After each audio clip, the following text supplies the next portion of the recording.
Huele a resina, madera húmeda y humo ácido que se arremolina en el estrecho callejón y se pega a las mangas. En la puerta baja cuelga de un gancho un cartel descolorido con el horario. Y junto a él hay una caja de roble para las fichas y una pequeña taza con cenizas, en la que se apagaban las astillas de los que se quedaban más tiempo. En la cola se susurra que los baños públicos son un escándalo, como si detrás de las mamparas se escondiera algo que destruye la moral. Pero en la puerta hay un vigilante con una túnica gruesa, y en la pared, encima de él, hay un horario para mujeres y otro para hombres, la prohibición de jugar y beber, y una advertencia sobre las multas por ruido y por quedarse después del cierre. El escándalo vive en las palabras, pero aquí se oye cómo se desparrama la sal sobre la piedra caliente. Este olor no tiene nada de místico, solo es vapor según el horario. Les saludo, les agradezco su atención a este tema. Les pido que escriban en los comentarios desde qué ciudad y qué país nos ven. Y les deseo una escucha tranquila, pero atenta. A continuación, habrá una crónica sobre cómo los estatutos y el dinero refrenaban el vapor y los cuerpos, y cómo el papel rompía los mitos. En las ciudades hanseáticas, los baños son parte de la maquinaria urbana, al igual que los almacenes, los puentes y las oficinas. Lübeck, donde el consejo sella cada inventario, y Nuremberg, donde los gremios controlan los barrios, lo han demostrado más claramente que otros. En los archivos se encuentran los estatutos de los baños. Abrir las puertas al amanecer en la estación fría y más tarde en la cálida. Mantener horarios y salas separados. Prohibir el acceso a los menores sin la tutela de un adulto. Cambiar el agua, según la norma. Secar las estanterías. Hervir los instrumentos de los barberos. Mantener una reserva de leña. Sacar las cenizas a lugares especialmente designados para no incendiar los tejados vecinos. En un libro aparte se recogen las sanciones. Por jugar a los dados y a las cartas, por beber aguardiente entre baños, por hacer ruido bajo las bóvedas, por intentar lavar lienzos en la pila bautismal, por encender la luz después de la campana de cierre. Nada de libertad, nada de santidad estéril, solo servicio, trazado como la tela bajo las tijeras del sastre. Por dentro, no parece una leyenda, sino un taller. El bañista vigila las calderas, aviva y apaga el fuego por turnos para no sobrecalentar las bóvedas. El barbero tiene a mano un mortero con hierbas, frascos para sangrar, una palangana con agua caliente, pinzas de acero y un cuchillo que se sumerge en agua hirviendo antes del turno. En la pared, justo al lado de la mesa con aceite, cuelga una hoja con anotaciones. ¿Cuándo se cambió el agua? ¿Cuándo se ventiló la sala? ¿Cuándo se inspeccionó la chimenea? En la puerta, el vigilante comprueba las fichas, da la vuelta al reloj de arena y hace marcas con tiza para que se liberen las estanterías a tiempo. Es agotador, aburrido, pero es precisamente este aburrimiento lo que evita que la ciudad de madera se incendie y que la picazón en la piel se convierta en una epidemia. En las listas de los médicos se ve con qué acudían aquí los adultos: dolores por la humedad, tos tras el cambio de viento, sarna, tiña, cortes inflamados, rosaduras por los cinturones, astillas incrustadas que no se habían podido sacar en casa. La sauna no era para ellos una tentación, sino una habitación cálida, donde el silencio mitigaba el dolor. Sobre el papel, el mito de la depravación generalizada suena hueco.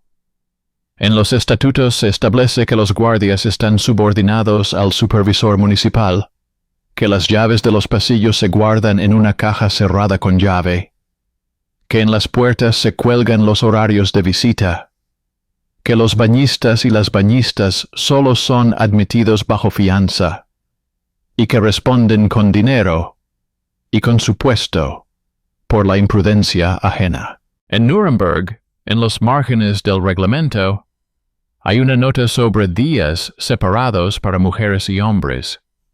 En Lübeck, sobre revisiones de las estufas a intervalos regulares con anotación en el diario.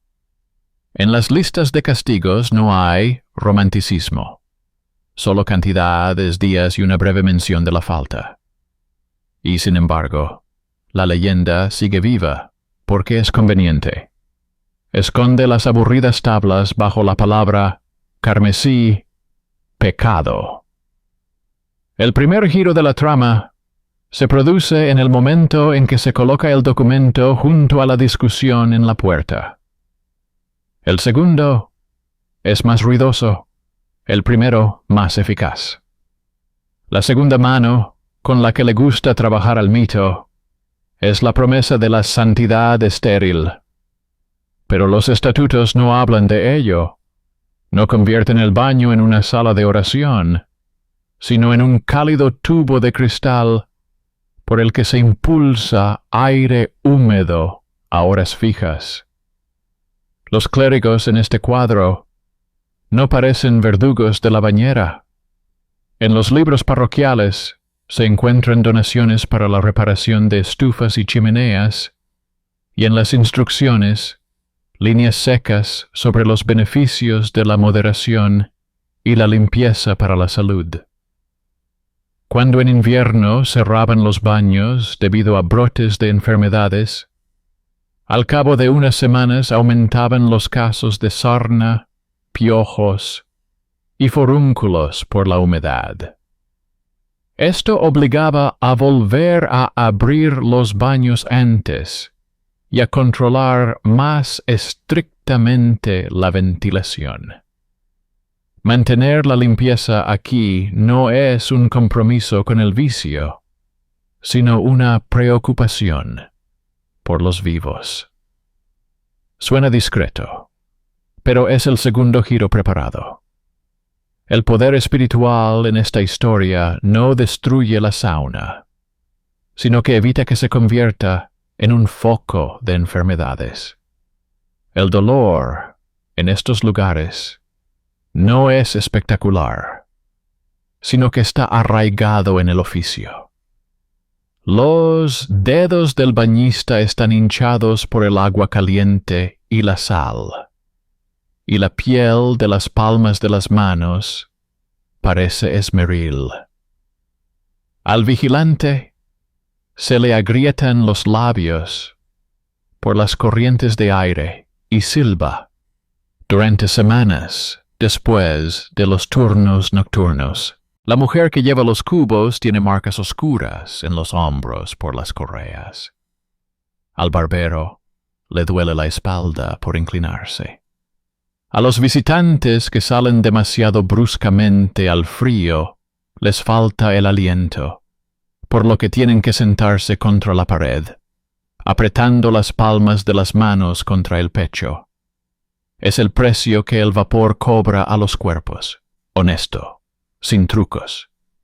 Y es precisamente él el que hace que los puestos sanitarios del reglamento no sean una tontería del escribano, sino una protección contra la ruptura de la vida cotidiana. Allí donde el orden genera dinero, surge el deseo de quedarse con todo.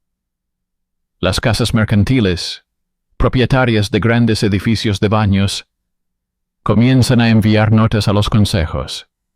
En ellas se habla mucho de la tranquilidad de las calles y las buenas costumbres, y en la última página se solicita el cierre de los baños pequeños por motivos de seguridad. Los argumentos parecen piadosos. Los competidores supuestamente tienen una supervisión débil, una mala ventilación y falta de combustible.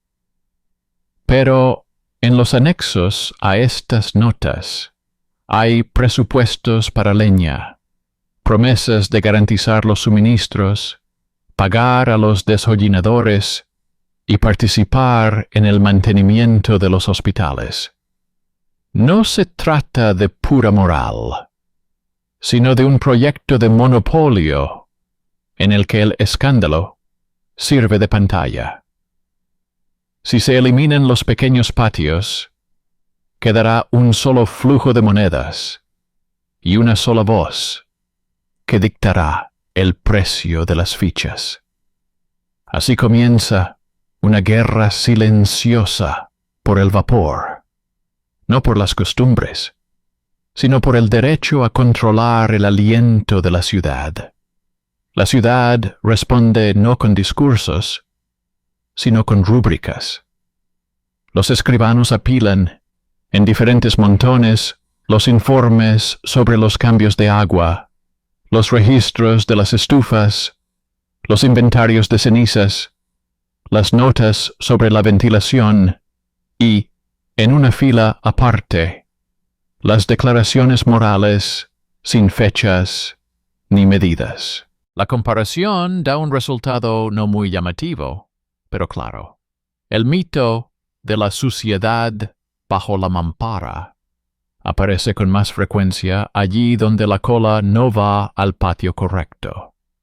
En cambio, donde se respetan los horarios, los servidores hierven y por la mañana hay cenizas calientes en la puerta. Hay menos infracciones y se imponen multas por cosas concretas. Ruido, cartas, retrasos después de las campanadas. En la misma mesa aparece una simple nota sobre la prohibición de los menores sin la tutela de adultos, necesaria no para disponer del cuerpo ajeno, sino para eximir a la casa de baños de una acusación que no se corresponde con la realidad. Aquí se forma el tercer giro. El documento libera a la sauna de ambos extremos. Ni es un pesebre, ni un monasterio, sino simplemente un lugar donde se elimina la suciedad de forma sistemática, y las infracciones se convierten en una suma. En los mercados se sigue cuchicheando, porque es más fácil tragarse un rumor que leer formularios. Se dice que detrás de la mampara siempre ocurre algo que destruye la familia, que los baños arrastran a la ciudad al abismo. Pero si dejamos a un lado los gritos, en los estatutos se ve otra cosa. Para las mujeres, sus propios relojes y puertas. Para los hombres, los suyos. Después del cierre, silencio y oscuridad. Juegos y borracheras, bajo pena de multa. El barbero, con agua hirviendo, y anotaciones en el diario. El vigilante, con las llaves, que permanecen en la caja del tesoro hasta el amanecer. Una aburrida enumeración que desempolva la palabra pecado y deja debajo de ella la habitual tabla de obligaciones. ¿No es de ahí la ira de los creadores de mitos? Del hecho de que sus vivos colores no vencen con la predicación, sino con el reloj de arena en la puerta. La estrechez invernal refuerza el control de las normas. En los días de frío, el Consejo ordena aumentar la frecuencia de las ventilaciones, reducir cualquier ventana mixta, si es que existía en algún lugar según las costumbres locales, y poner de guardia a supervisores adicionales. Las oficinas eclesiásticas apoyan la orden en este momento, haciendo hincapié en la salud y la moderación. La suciedad y el frío no fortalecen la piedad, sino que multiplican las enfermedades. Las instrucciones son breves y sin emociones, pero se repiten hasta que se convierten en un hábito. No se trata de una unión de ideales, sino de una coincidencia de intereses. Ambas partes no quieren una epidemia, ambas lo consideran, ambas lo publican. Y en esta unidad de palabras moderadas hay mucho más cuidado por los cuerpos que en el grito de que los baños públicos son un escándalo. Todo este orden afecta a la piel y a los nervios, y la gente lo paga no solo con dinero. El bañista no duerme antes del amanecer para calentar las estufas a tiempo. El vigilante se agota por las corrientes de aire nocturnas. El barbero nota un temblor en los dedos después de la 10ª sesión de fricciones. La mujer que lleva los cubos se deja caer en el banco, apretando las palmas de las manos contra la cintura. Pero este cansancio es como un impuesto que se paga para que la ciudad no apeste y no pique. Cuando en las temporadas de cierre de los baños de vapor crece la cola en las enfermerías, esto se ve sin necesidad de sermones. La sequedad del reglamento es más salvadora que la retórica ajena.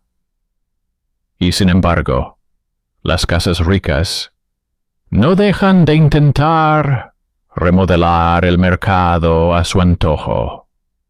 Proponen normas generales de mejora, en las que fórmulas inocentes como chimenea de piedra obligatoria de nueva construcción y reserva de combustible para toda la temporada por adelantado parecen prudentes, pero solo son viables para los grandes establecimientos. Más allá de las palabras se oye la vieja música del dinero. La ciudad tendrá que decidir si el vapor seguirá sirviendo a la higiene pública o se convertirá en un monopolio privado, encubierto por la preocupación por las buenas costumbres. La respuesta surgirá del mismo papel que cuelga sobre el vigilante de la puerta.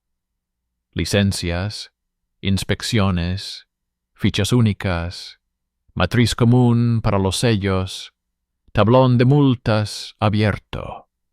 Aún queda mucho por recorrer, pero por ahora basta con recordar la simple diferencia que sustenta esta historia. El mito pinta extremos, el documento cuenta las horas. Y cuanto más atentos son los contadores, más silenciosas se vuelven las leyendas. La resistencia continúa, aunque en la puerta cuelguen las mismas líneas uniformes. Las casas mercantiles no retroceden. Incluyen en la agenda proyectos cuidadosos de mejoras, donde cada palabra parece referirse a la seguridad. Proponen obligar a todos los baños a tener una chimenea de piedra de nueva construcción, mantener una reserva de leña para toda la temporada por adelantado, y sustituir las antiguas fichas por notas de crédito de los propietarios. El papel parece sensato, pero en realidad solo los grandes patios pueden cumplir estas condiciones. Los pequeños se ahogarán en gastos y desaparecerán por sí mismos. En las cartas adjuntas se vuelve a mencionar la preocupación por las costumbres, pero en los anexos se incluyen presupuestos en los que se ve el objetivo principal: redirigir el flujo de personas y monedas. Esto se descubre por indicios indirectos. Las quejas se presentan en los días en que la cola se extendía hasta los vecinos. La respuesta no se formula en sermones, sino en la contabilidad. Los escribanos resumen en una sola tabla los registros de ventilación, las notas sobre el cambio de agua, el registro de cenizas, los libros de multas y las listas de inspecciones de hornos. Junto a ellos se apilan las solicitudes sin fecha ni medidas. La comparación es silenciosa pero clara. Donde se respeta el orden, hay menos infracciones. Donde el clamor por el escándalo es más fuerte, se registran con mayor frecuencia los intentos de quedarse después de la campana y el ruido. Los jefes de taller entienden que el monopolio afectará a todos. Con un solo poseedor de fichas, los precios subirán y la gente común se quedará en la miseria y el frío. A partir de ahí se toma una iniciativa demasiado seca para gustar a la plaza, pero capaz de mantener los barrios calientes. Licencias únicas, registro municipal, fichas estándar, tablón público de horarios y multas, inspecciones con un modelo único para todos. La licencia nace como una hoja sin romanticismo: nombre del propietario, avalistas, número de hornos y calderas, lugar de almacenamiento del combustible, norma de cambio de agua a la semana, horario de visitas separadas, obligación de hervir los instrumentos del barbero, con anotación en el diario, orden de ventilación, lugar para las marcas del inspector, línea para las sanciones. Se decide imprimir las fichas en el taller municipal en una sola matriz y comprar el tinte de forma centralizada, un solo tono por temporada, para detectar las falsificaciones. Las llaves de los pasillos nocturnos no las guarda el propietario, sino el vigilante nocturno en una caja del Estado. Por una lámpara de más después de la campana, se impone una multa doble. Por intentar abrir las puertas fuera del horario establecido, se retira la licencia hasta la siguiente temporada. Se prohíbe la entrada a menores sin la tutela y supervisión de adultos, y esta línea elimina para siempre la acusación de que en los baños se producen actos que no son ciertos. Una aburrida hoja con un sello se convierte por sí misma en un muro entre el mito y la realidad.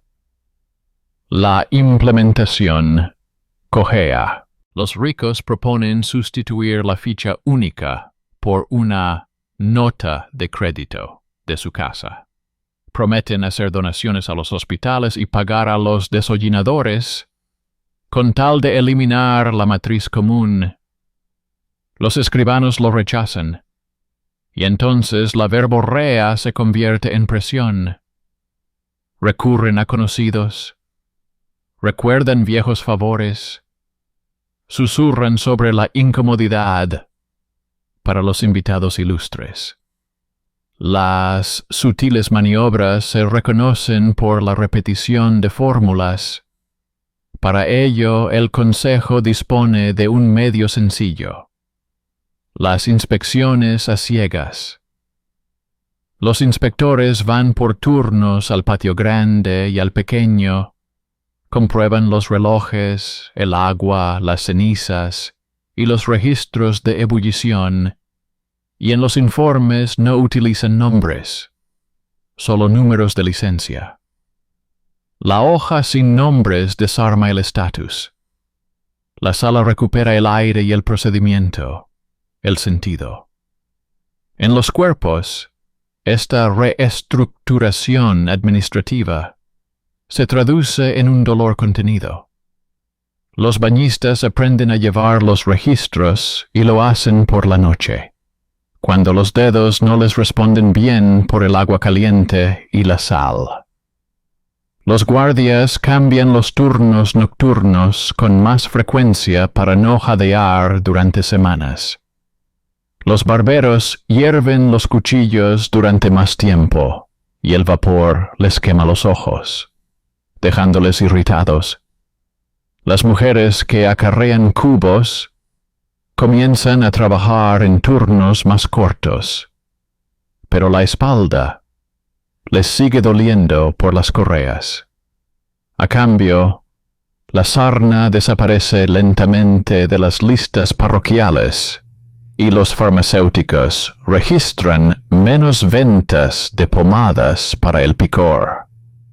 Cuando, con el frío, se cierran las ventanas mixtas durante un par de semanas y se aumenta la ventilación, los resfriados siguen circulando por los barrios, pero no se convierten en una epidemia. No es un milagro, ni una santidad. Es la aburrida eficacia de las medidas y los relojes. Los rumores no desaparecen.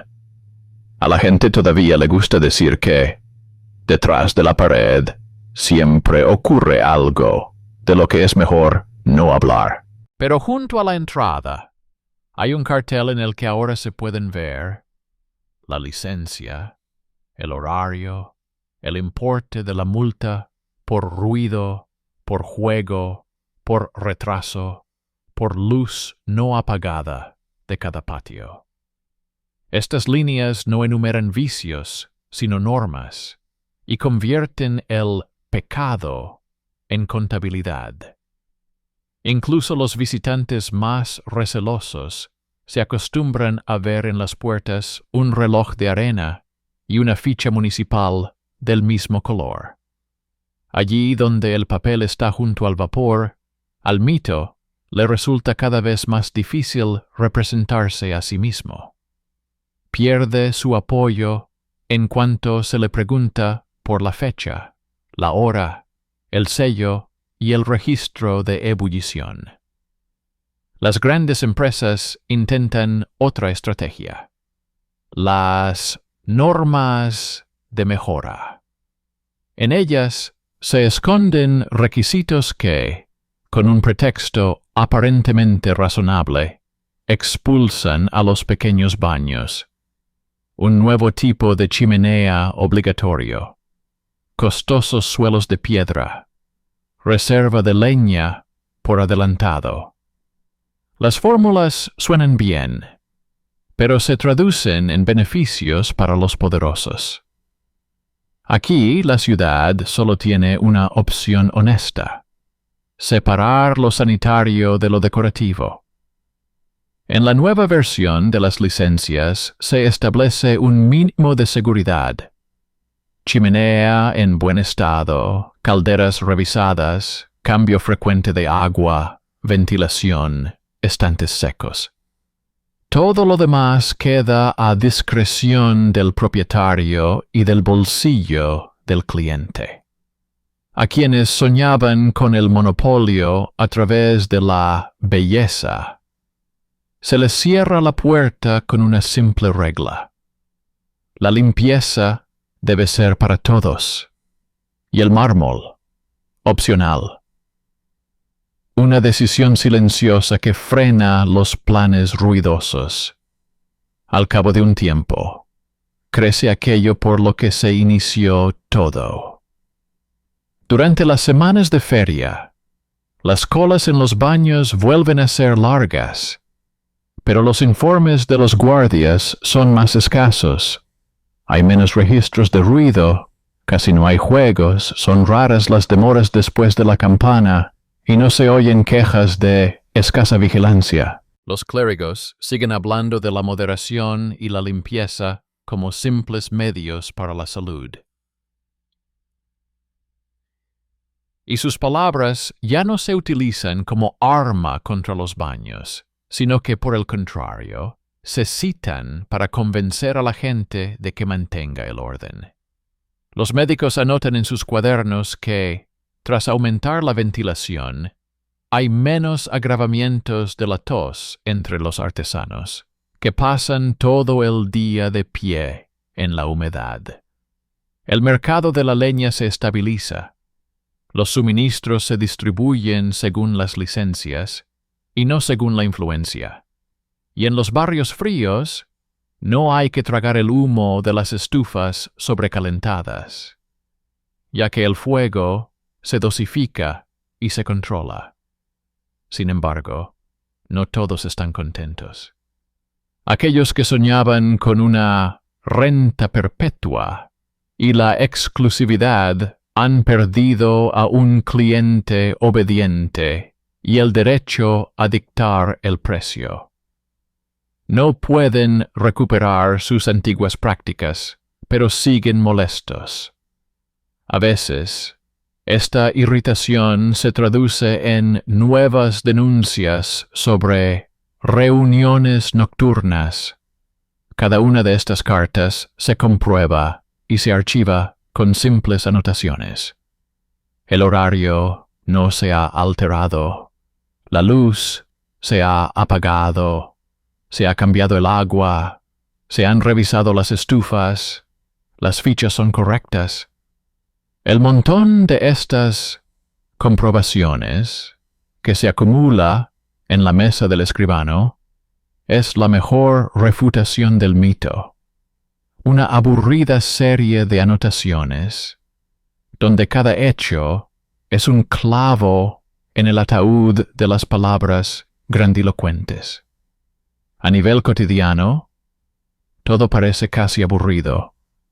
Los hombres van a sus turnos, las mujeres a los suyos, los guardias comprueban las fichas, los barberos hierven los instrumentos, los bañistas marcan las ventilaciones. Pero de este aburrimiento ha surgido una nueva costumbre: buscar el sello y el tablero en las puertas. La gente dejó de medir la moral por los susurros y empezó a medir el orden por las señales que se pueden tocar con los dedos. Esto no hace la vida más fácil. El frío sigue siendo frío. Los cinturones cortan los hombros. Los ojos del bañista se cortan por la noche con el vapor. Al vigilante se le siguen agrietando los labios, y al médico no se le vacía la lista de enfermos. Pero desaparece la constante y pegajosa inquietud de que detrás de la mampara se decide el destino de la ciudad. El destino se decide en el tablón, donde se anotan las horas y las multas, y en la licencia, donde se enumeran las obligaciones. La ciudad termina la reforma con lo que comenzó en el umbral: el sello. A partir de ese día, sin él, la piscina no abrirá, la ficha no funcionará, el vigilante no levantará el cerrojo. Las licencias se renuevan cada temporada para que no se endurezca la pereza. Los inspectores cambian de lugar para que no se fijen a las direcciones. Los informes se ponen sobre la mesa del consejo, y los talleres, para que nadie considere el orden como un entretenimiento privado.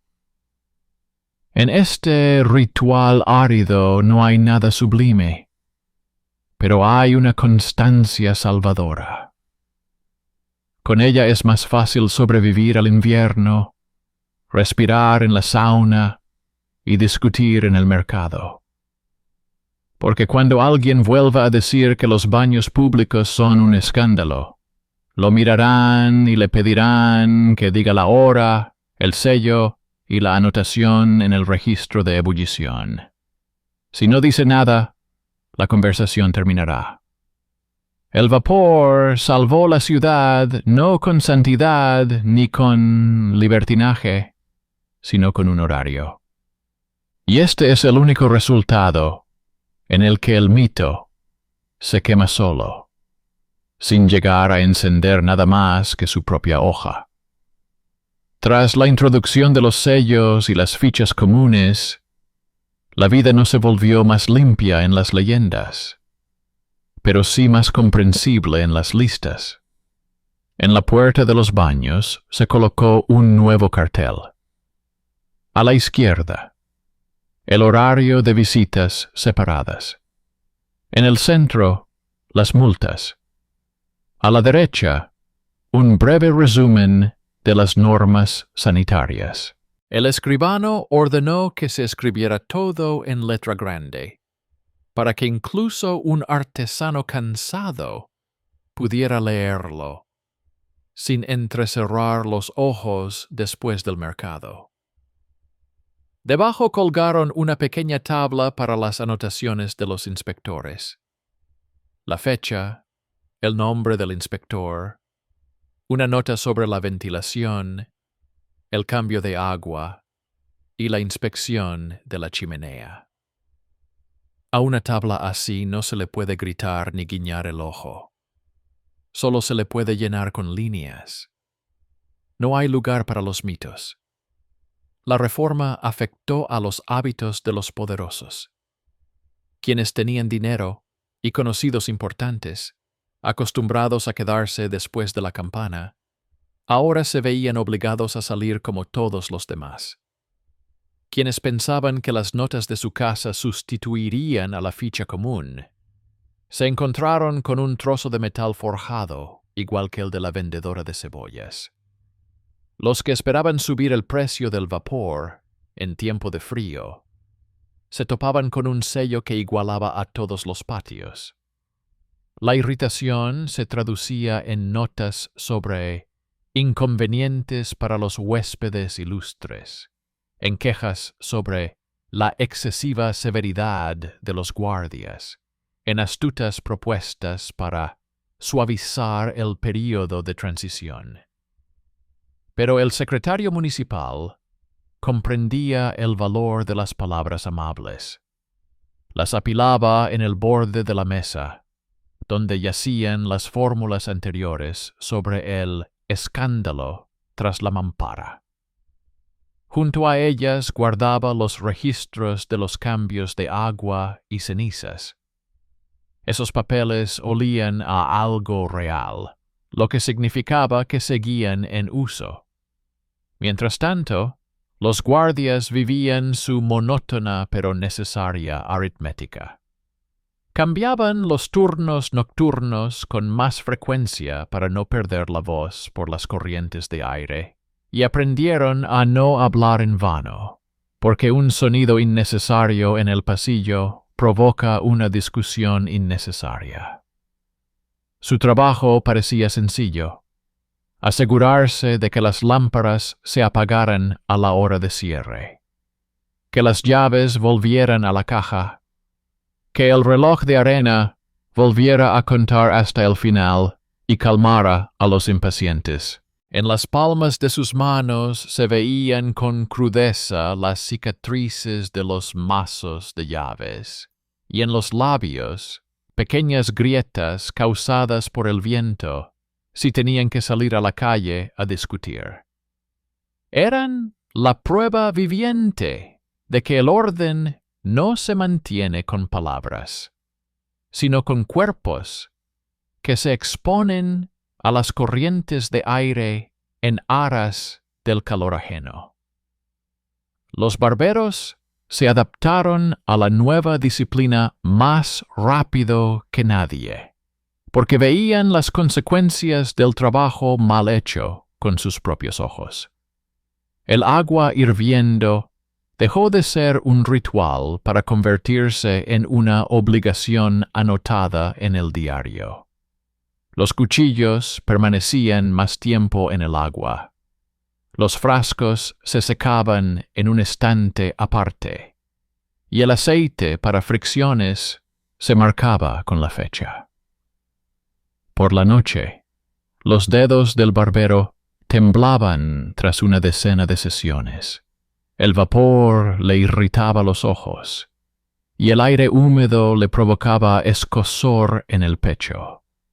Pero él seguía adelante, porque entendía que, si no hacía esas cosas, la sarna, las llagas purulentas y el picor interminable volverían a la ciudad. El farmacéutico registraba menos ventas de ungüentos en las semanas en que las revistas publicaban avisos sobre la importancia de hervir el agua con frecuencia. El médico observaba que los artesanos tenían menos abscesos después de trabajar en el almacén húmedo. Estas coincidencias eran silenciosas, pero persistentes, y convencían al consejo mejor que cualquier discurso. Las grandes casas aún intentaban robar el control a través de la belleza. Enviaban proyectos en los que se proponía dotar a los baños de suelos de piedra obligatorios, nuevas mamparas decorativas y hogares mejorados sin hollín. Las fórmulas sonaban decentes, pero no coincidían con lo que realmente protegía la ciudad. Los escribanos respondieron de forma sencilla. El mínimo sanitario es el mismo para todos. Todo lo demás es cuestión de gusto y bolsillo, no objeto de coacción. Un suelo de piedra no cura la tos. Una nueva mampara no sustituye a la ventilación. Un hogar de mármol no obliga a que el agua sea más fresca. Solo se volvió a incluir en la tabla lo que se considera esencial: el cambio de agua, la inspección de las estufas, la frecuencia de la ventilación, los horarios separados y la ebullición de los instrumentos. Todo lo demás se relegó a donde debía estar, a las ambiciones privadas y no a la norma general. Pasaron las estaciones y el efecto se hizo visible a nivel de los hábitos. En las semanas de frío, las colas se alargaban, pero en los libros de sanciones se redujeron las líneas sobre el ruido y los juegos, y las anotaciones sobre retrasos después de la campana eran menos frecuentes. La gente aprendió a llegar puntualmente y los guardias a anotar las faltas sin rencor. En los días de feria, cuando los forasteros acudían en masa a la ciudad, el tablón de la entrada se convertía en su mapa. Leían el reloj, cogían una ficha y se movían sin preguntas. Había menos aglomeraciones en las puertas, porque las disputas ahora se resolvían con un dedo sobre el sello, y no con voces que se elevaban hasta convertirse en gritos. Incluso aquellos que no apreciaban los baños públicos se vieron obligados a reconocer que con el sello no solo se respiraba mejor el vapor, sino también la calle por la que se caminaba hacia él. Los religiosos conservaban su papel, que poco tenía que ver con las leyendas. No exigían una santidad estéril, ni sustituían la higiene por el éxtasis espiritual. Repetían breves fórmulas sobre la moderación, el calor y la limpieza como simples remedios contra las enfermedades. Podían pedir que se cerraran los baños durante un breve periodo de tiempo en caso de brote de enfermedad.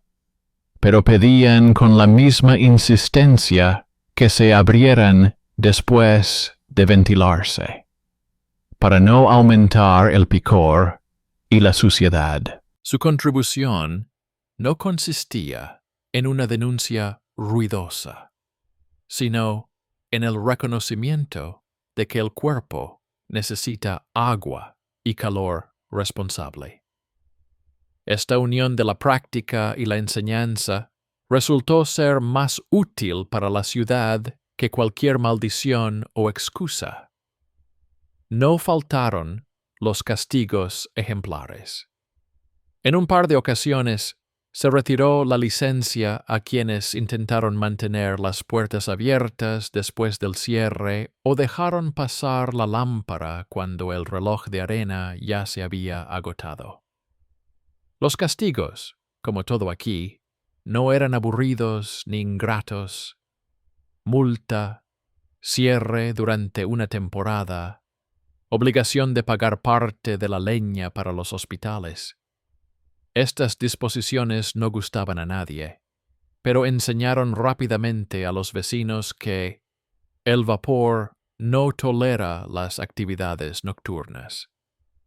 Los cuerpos, acostumbrados al calor, deben comprender que el fuego no es una broma, especialmente en las ciudades, donde los tejados están muy juntos y las calles conducen el humo como una chimenea.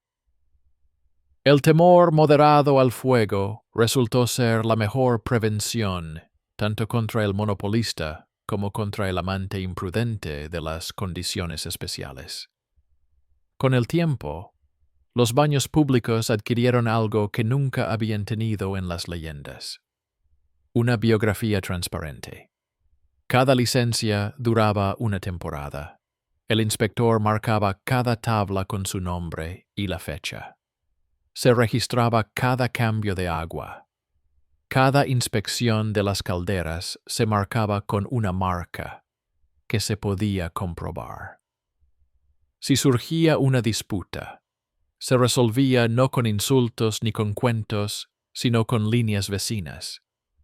Aquí se ventilaba más a menudo, aquí se hervía más tiempo, aquí se cobraba la multa por jugar sin indulgencia, aquí el vigilante se durmió y recibió una amonestación. Una historia aburrida, escrita con letra uniforme, desarmaba incluso a aquellos que sabían gritar fuerte y bonito. Lo más importante sucedió con el cansancio persistente que vivía entre el mercado y la sauna. No desapareció, pero dejó de mezclarse con el miedo pegajoso. La gente seguía pasando frío por las mañanas en las colas. A los bañistas se les seguían hinchando los dedos por la sal y el agua por las tardes. A los vigilantes se les agrietaba la piel de los labios y a los barberos les escocía el pecho por el vapor. Pero de su vida cotidiana empezaron a desaparecer los enfrentamientos sin sentido. Cuando los ricos exigían un horario especial y los pobres que ellos también pudieran. La ficha común apagó esa chispa. El sello eliminó el motivo de la pelea.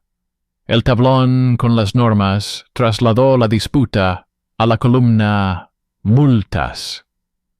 Y si alguien aún intentaba reavivar la vieja leyenda, ante sus ojos se encendía y se apagaba una y otra vez la misma brasa, sin combustible para alimentar el mito.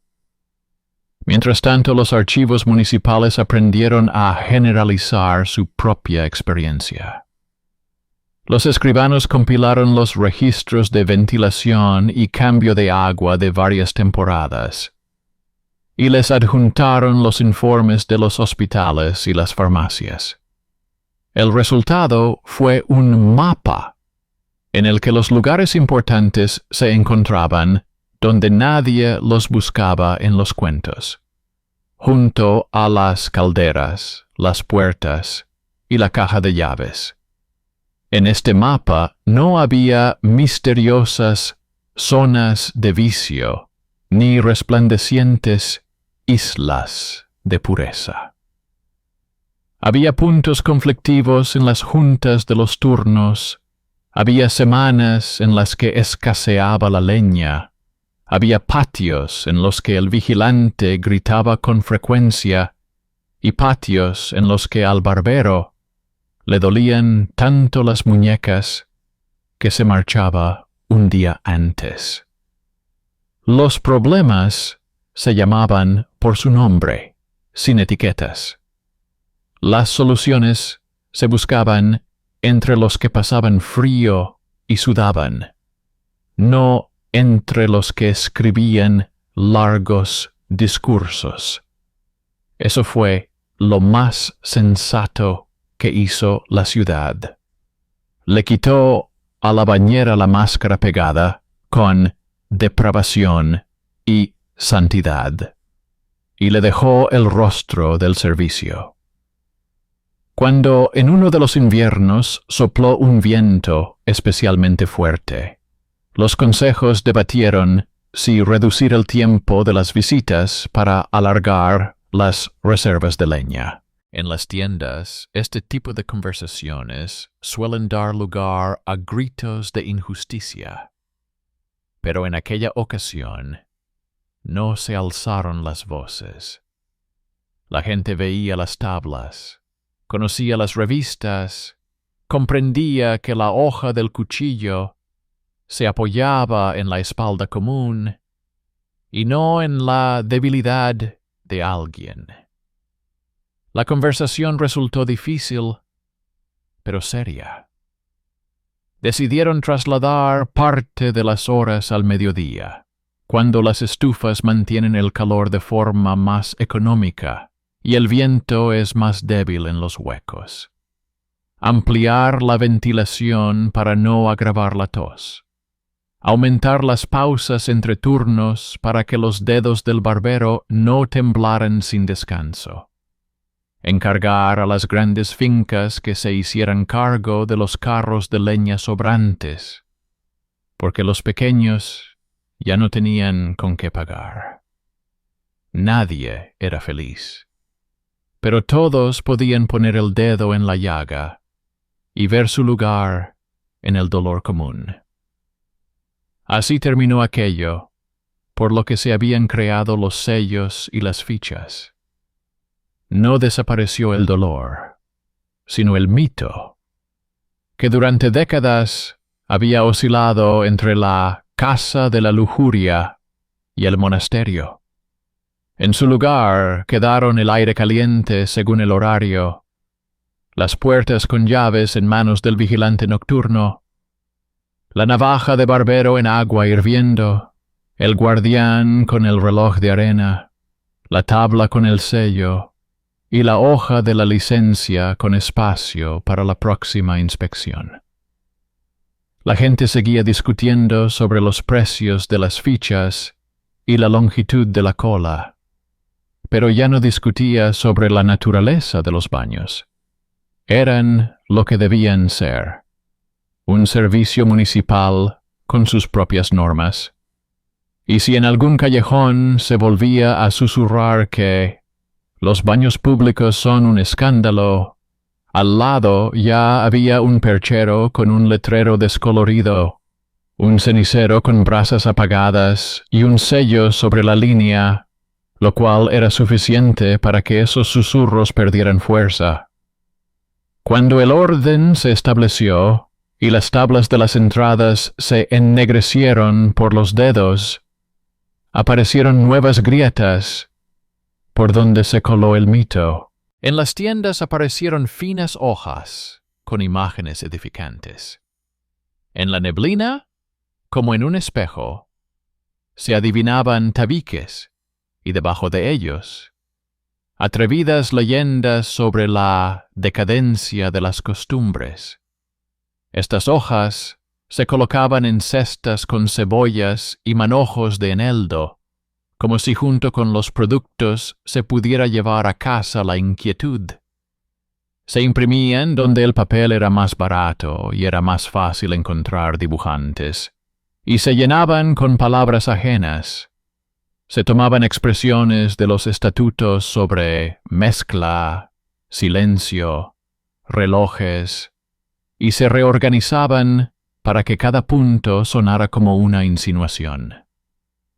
Cuando los escribanos reunieron toda esa papelada sobre la mesa, resultó que las imágenes se repetían entre sí, y las frases estaban sacadas de los mismos párrafos que regulaban el orden. El papel era el mismo, pero el significado era opuesto. Este truco se desarmó de la misma manera que antes. Junto a los folletos se colocaron revistas con los turnos de agua, informes sobre la ventilación y notas de los inspectores, y los temores descoloridos dejaron de sonar. A medida que se acercaba el invierno, se produjo una escasez de combustible. En los bosques suburbanos, el hielo se mantuvo más tiempo de lo habitual, los carros se retrasaban, y los primeros en recurrir a la astucia comercial intentaron esconder parte de la leña en sus casas, para luego subir el precio por ficha. Nada nuevo, solo la vieja aritmética de la codicia. En respuesta, el Consejo introdujo una norma límite para las estufas y vinculó los suministros a la licencia. Tantas calderas, tantos carros y ni medio leño más. Parecía una fórmula seca, pero se notó en los cuerpos. En los baños se hizo un poco más fresco. Se ventilaba con más frecuencia y durante menos tiempo. Y se alargaba el cambio de agua 1 hora más para que las calderas no se agotaran. A los barberos les picaban más los ojos. A los bañistas les latía la cabeza por la noche debido al sobrecalentamiento húmedo. A los guardias se les quebraba la voz con más frecuencia. Las corrientes de aire cobraban fuerza por las ventanas que no se cerraban del todo. Sin embargo, fue precisamente en un invierno tan austero cuando las licencias resultaron más útiles. Al reducir al mínimo el calor, mantuvieron la limpieza y evitaron el deterioro. En las listas parroquiales, la sarna apenas apareció. El farmacéutico registró menos ventas de pomadas de lo que esperaba con un frío tan intenso. La ciudad aprendió a sobrevivir al invierno no con la arrogancia de los fuertes, sino con una regla general: pobre en comodidades, pero rica en previsibilidad. El choque de intereses no había desaparecido. Las grandes casas, que habían perdido la esperanza de obtener un rentamiento eterno, abrieron en sus patios pequeñas salas de ablución personal, con entrada independiente y horarios para los ilustres. En las puertas colgaban placas pulcras en las que, en lugar de la palabra baño, figuraban eufemismos y en el umbral fichas propias. Era una evasiva, ni mejor ni peor que otras, un intento de arrancar del cuerpo común un pedazo de calor privado. La inspección resultó cruel, sobre todo para quienes la llevaban a cabo. El inspector iba de puerta en puerta, comparaba los registros con la licencia, miraba la chimenea, el agua, el registro de ebullición, y luego sacaba la caja de fichas comunes y las comparaba con las ajenas. Allí donde el tono del tinte difería, también difería la ley. En esa puerta aparecía una marca de suspensión hasta la revisión de las normas. A los bañistas, sorprendidos con la doble contabilidad, se les hinchaban los dedos no solo por el agua, sino también por el transporte gratuito de leña a los hospitales. En silencio, arrastraban los cubos. Así, el tesoro devolvía a la ciudad lo que habían intentado robarle. En Lübeck comenzaron a recopilar experiencias en paquetes útiles para los vecinos. A la oficina llegaban cartas de ciudades más pequeñas. Pedían un modelo de tablón para la entrada, la fórmula de la licencia, el calendario de revisión de las estufas, los parámetros de la ficha. Los escribanos respondían de mala gana, pero de forma detallada. Transcribían dónde indicar el nombre del propietario, cómo registrar el cambio de agua, qué escribir sobre la prohibición a los menores sin garantía, cómo llevar el diario de ebullición de los barberos, cómo contar las cenizas de la caldera. Esas cartas llegaban sin prisa y las traían los mismos carreteros que transportaban la leña. La norma municipal, nacida de la irritación y la obstinación, se convirtió en un producto de exportación, no como un signo de superioridad, sino como un modelo que otros podían seguir para confeccionar su propio reglamento. Nuremberg, acostumbrada a la rigurosa fortaleza de los estatutos, respondía de la misma manera.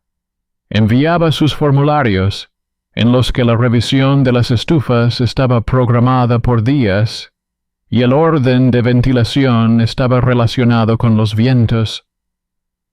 Dos ciudades que conocían el precio del humo y las salpicaduras intercambiaban líneas secas, y en esas líneas había más cosas en común que en las alianzas ruidosas. Los clérigos, que antes ayudaban a mantener la limpieza por motivos de salud, obtuvieron un apoyo adicional de este intercambio. En las instrucciones comenzaron a aparecer breves comentarios sobre que la moderación y el calor no solo son una virtud para el alma, sino también un beneficio para el cuerpo, y que la limpieza no es brillo, sino trabajo. No exigían lo imposible, no multiplicaban las prohibiciones, sino que protegían el ritmo. Para ellos era importante que el vapor no se convirtiera en motivo de autodesprecio ni de ociosidad. A petición suya, se llevaron a algunos barrios cubos y palas adicionales para las cenizas, para que no se transportaran en bolsas que se rompían en las esquinas y esparcían polvo sobre la gente.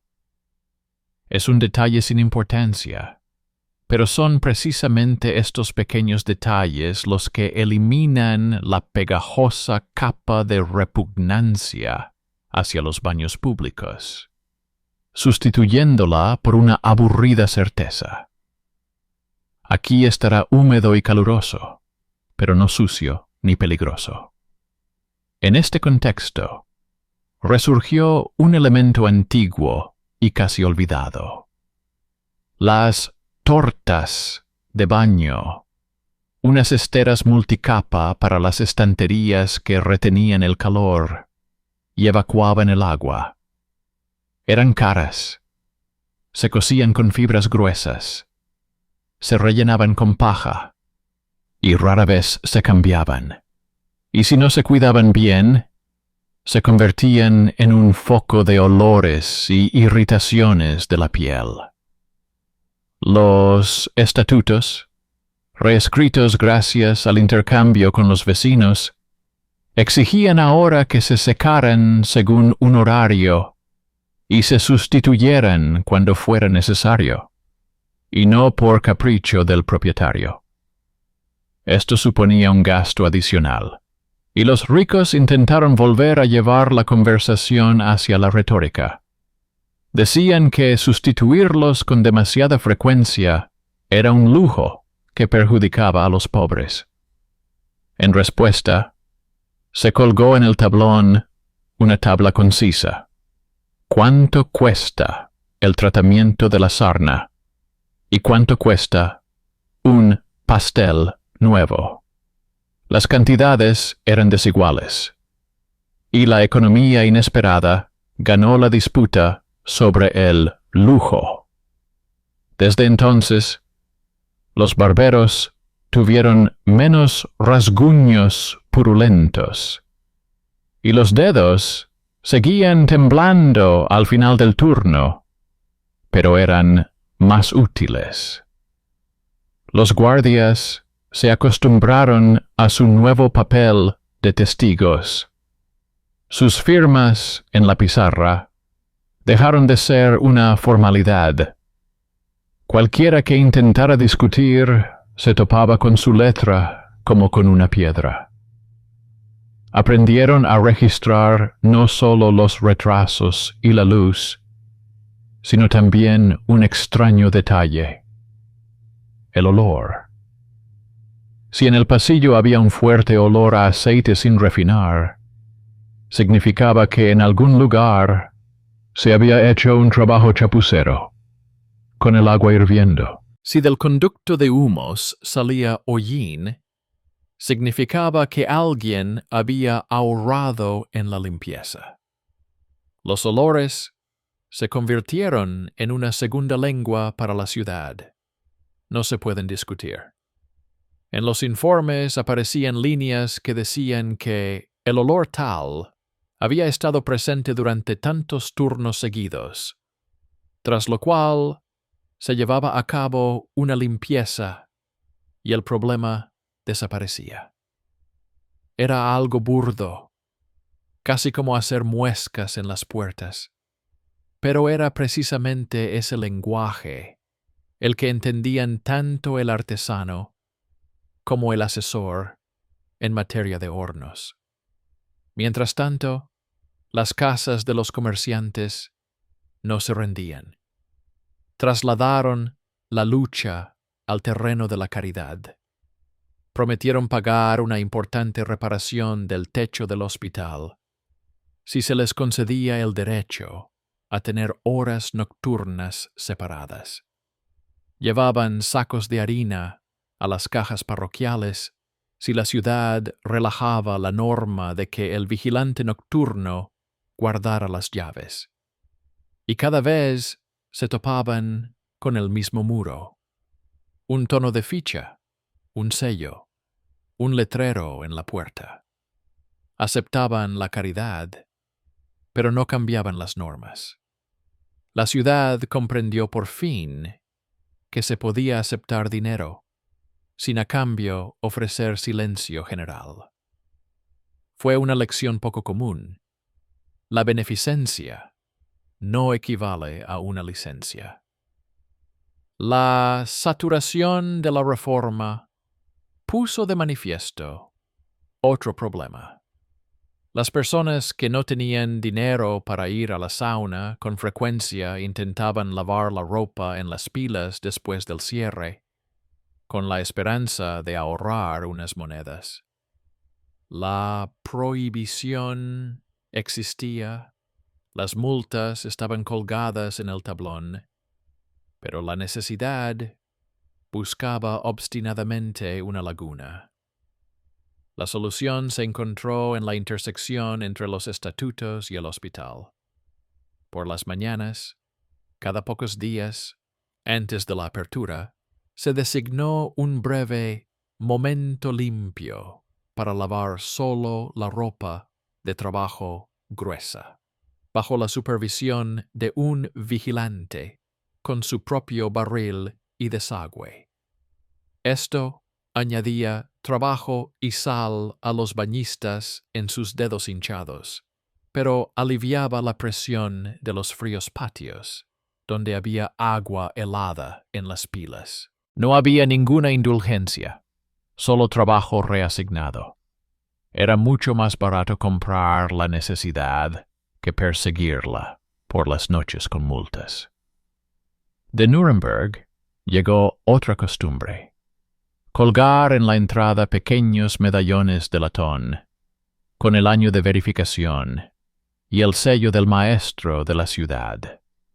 Los fabricaba un solo taller y, una vez por temporada, se cambiaba el dibujo del medallón.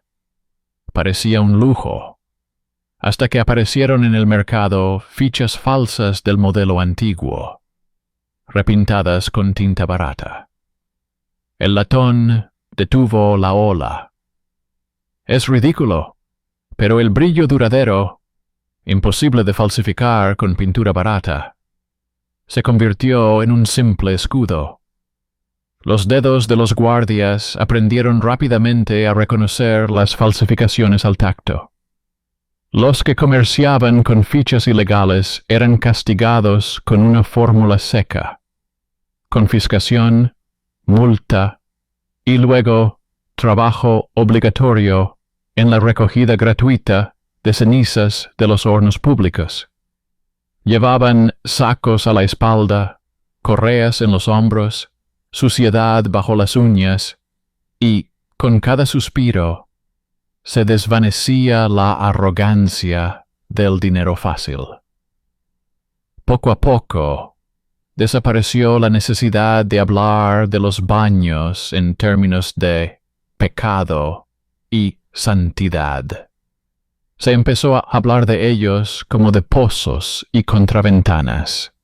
Si están cerrados, hace frío. Si no se limpian, huelen mal. Si se dejan sin tapar, hacen ruido.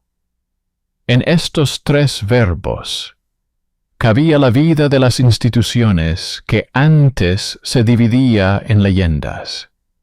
Y, sin embargo, el recuerdo de los antiguos enfrentamientos permanecía en la gente como el frío en los huesos. Recordaba que bajo cualquier orden yacen los cuerpos: el bañista con los dedos hinchados, el vigilante con los labios agrietados, el barbero con la espalda enferma, la mujer con una marca negra del cinturón en el hombro. Su dolor era el precio que pagaban por el calor y la limpieza. Y mientras permanecían en las puertas y junto a las calderas, la ciudad podía permitirse el lujo de explicar los mitos, en lugar de vivir según ellos. En uno de los deshielos, los arroyos de las calles se desviaron hacia los lados, y los tejados goteaban, como si la ciudad de piedra se hubiera convertido en un baño turco. En las tiendas se volvió a hablar de los precios de las fichas, de la longitud de las colas, de la calidad de los aceites de los barberos. Nadie recordaba el escándalo tras la mampara, porque el calor hacía tiempo que había dejado de ser una fiesta ajena. Se había convertido en otra cuenta más, tan poco interesante y salvadora como la nota del inspector en la esquina inferior del tablero.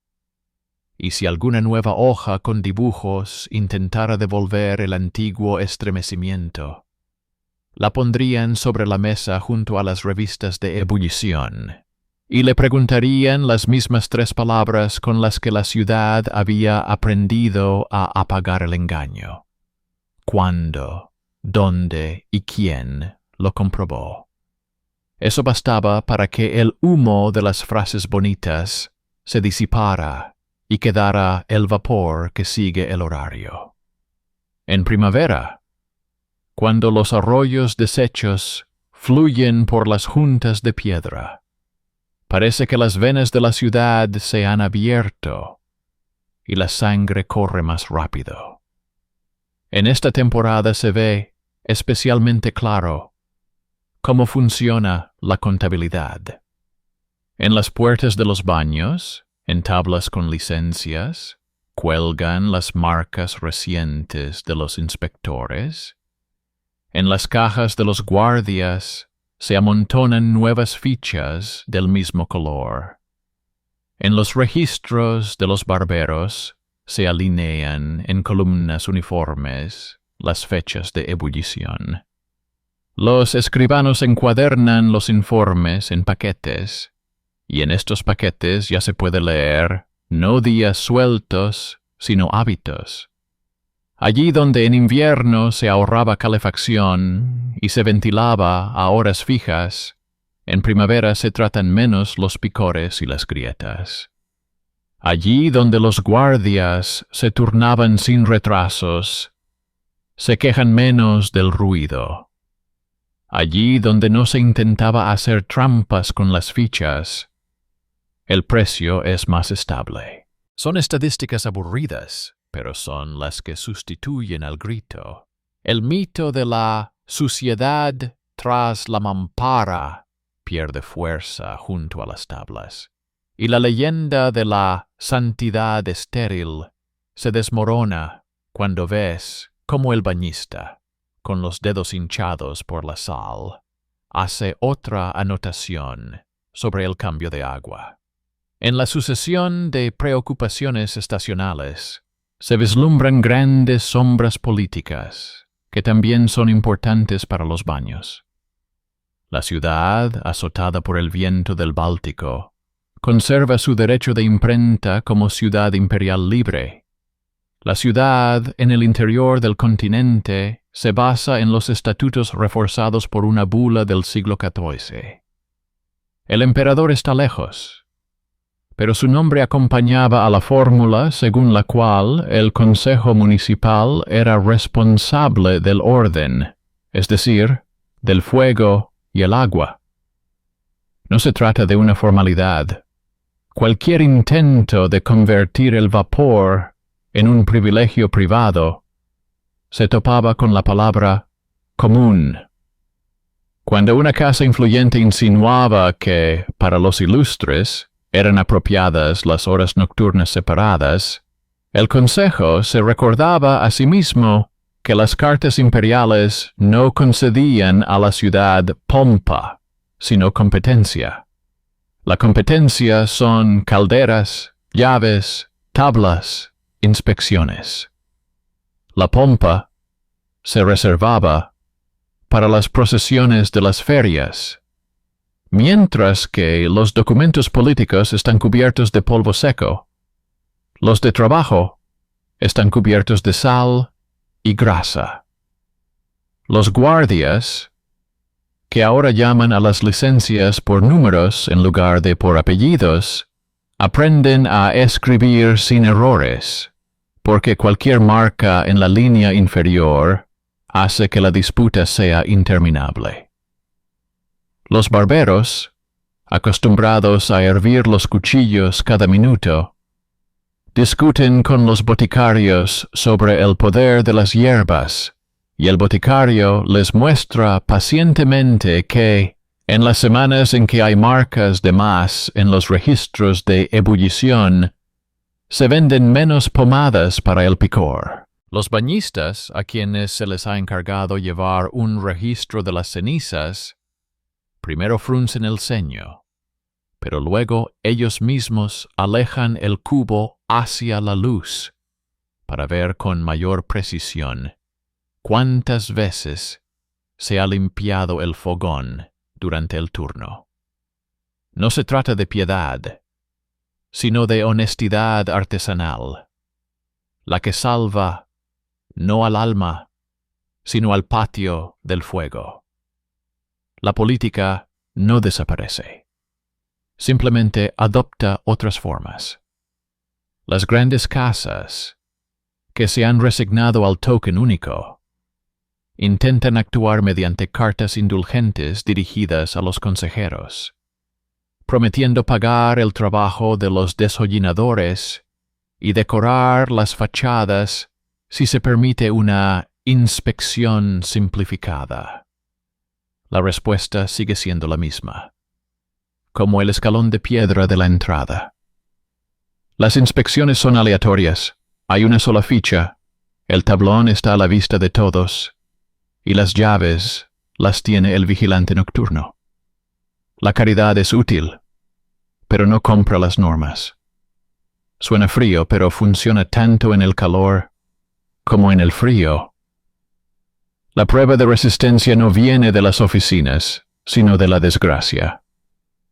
Una vez, al final de un otoño ventoso, cuando la humedad se posó en los techos, un taller se incendió en otro barrio, y el fuego se propagó por las vigas.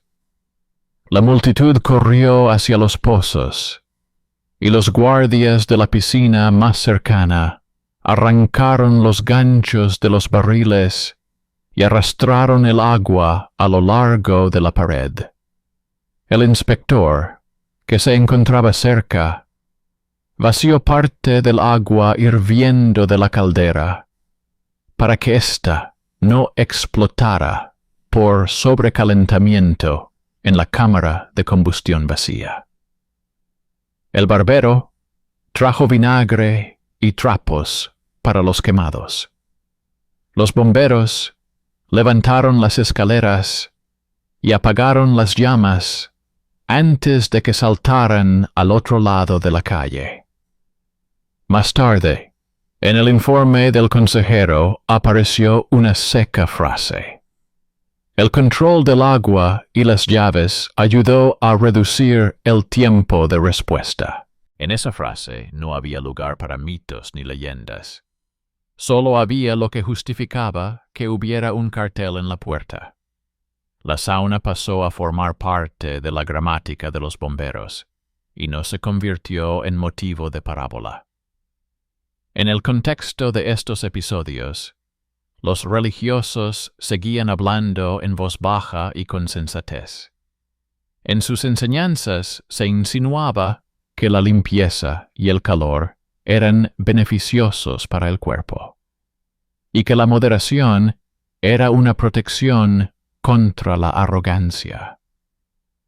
Cuando la ciudad se veía afectada por un resfriado, pedían que se trasladara parte de las horas al mediodía para que la gente no saliera corriendo al hielo y la niebla después del anochecer. Cuando los ratones merodeaban por los secaderos, proponían destinar fondos de la parroquia a la compra de nuevos palos, para que las telas no se pudrieran. Su alianza con los baños se basaba en un objetivo común: menos enfermedades, menos podredumbre, menos pánico. Esta alianza irritaba a quienes gustaban de contraponer el templo y la sauna como la luz y la oscuridad.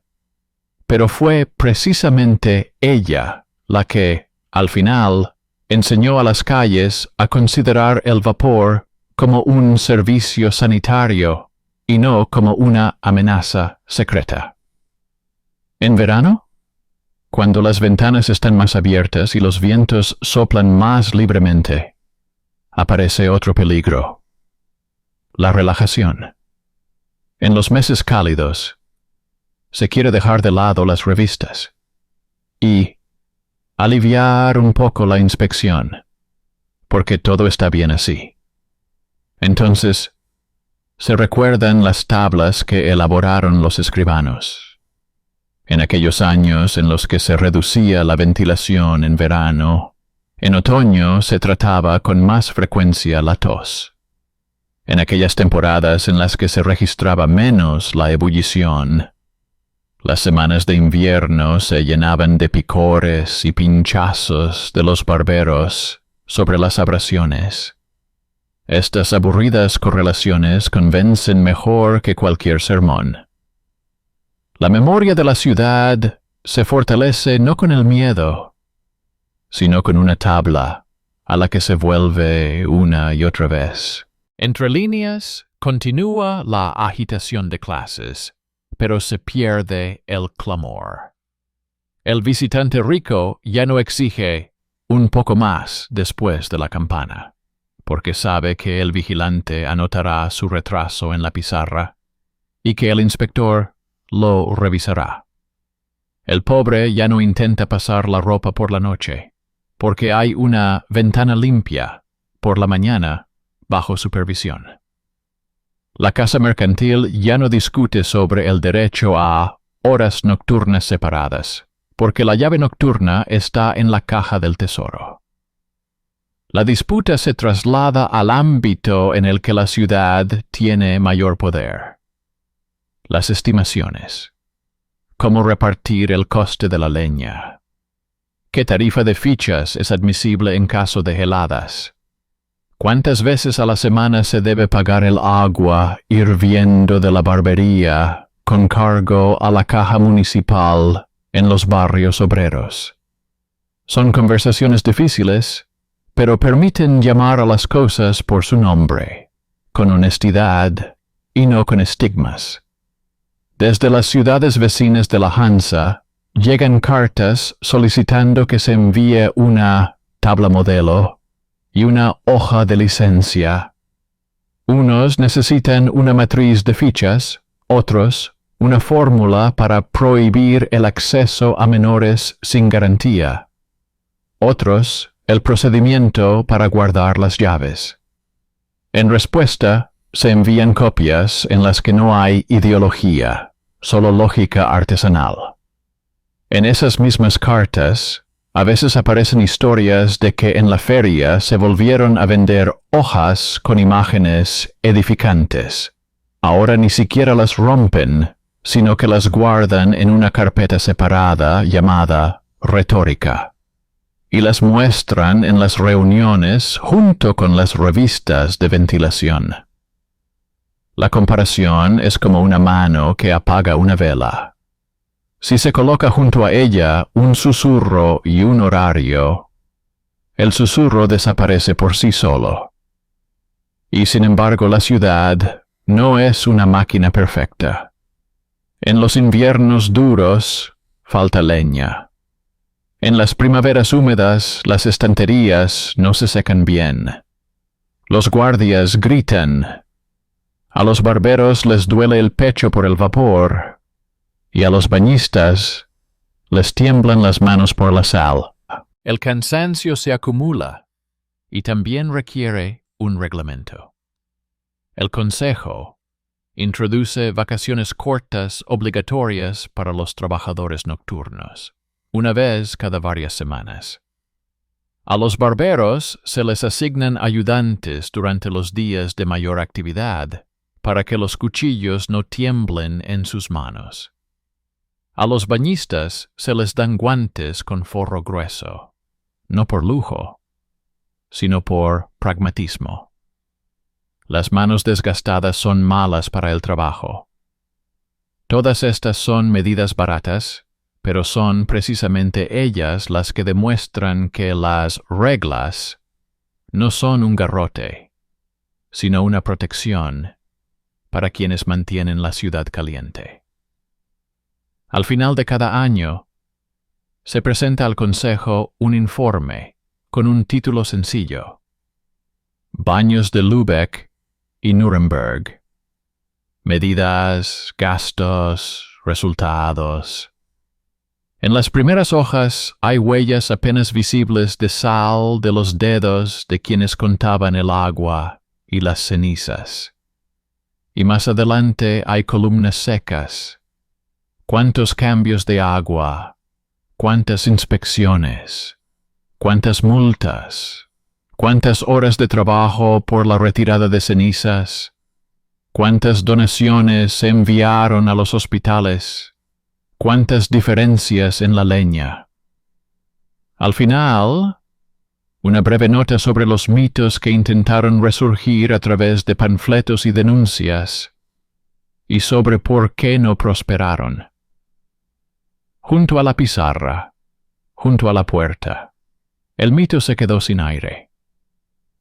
En este conjunto no hay triunfalismo, sino un orgullo sereno. La ciudad eligió contar en lugar de perseguir, secar y hervir en lugar de imaginar, imprimir y verificar en lugar de llorar por los rumores. Esa elección resultó ser la política, silenciosa pero decisiva. Y si se recorre las calles en una tarde húmeda, cuando el vapor sale por las rendijas, se ve cómo se refleja esta elección en la vida cotidiana. En la puerta de los baños hay un vigilante que pasa el dedo por un medallón de latón con el año de la inspección. En la antesala hay una marca reciente del inspector en la pizarra. En el pasillo cuelga de un gancho un manojo de llaves, sacadas de la caja del tesoro justo a la hora indicada. En la sala de vapor, el barbero coloca un trapo suave debajo del cuchillo para que la mano no tiemble. En la estantería hay un pastel seco cocido según la norma. Junto a la puerta, la mujer que llevaba los cubos se ha sentado en un banco y se sostiene la cintura con la mano. Pero por su rostro se ve que el turno ha terminado, el agua se ha cambiado y el vapor sale como debe ser. A algunos esta imagen les parecerá ridícula, demasiado cotidiana para el tema del pecado. Pero ahí radica el desenlace principal. Lo que se llamaba pecado programado resultó ser, en realidad, una programación en lugar de un pecado. El mito contra el papel perdió aquí no porque el mito fuera débil, sino porque el papel se impuso a los cuerpos. El bañista con los dedos hinchados, el vigilante con los labios agrietados, el barbero con la espalda enferma, la mujer con la marca negra del cinturón. Todos ellos confirmaban cada día con su trabajo lo que decía el reglamento. El instructor eclesiástico lo confirmó con su comentario sobre la moderación y la calidez. El consejo lo confirmó con su sello y su negativa a vender la llave. Y cuando alguien vuelve a susurrar en la tienda que los baños públicos son un escándalo, ese susurro rebota en el letrero de la entrada y se disipa como el vapor. La ciudad no ha elegido el camino fácil, el de la denuncia y la permisividad, sino el largo camino de la contabilidad y las licencias. El resultado es uno solo: calor por horas, limpieza según la norma, precio según el presupuesto y leyendas en la papelera. Este es el final honesto. Ni feliz ni trágico, sino escrito por la mano de un hombre que una vez colgó un simple cartel sobre la puerta y lo hizo significar más que cualquier grito.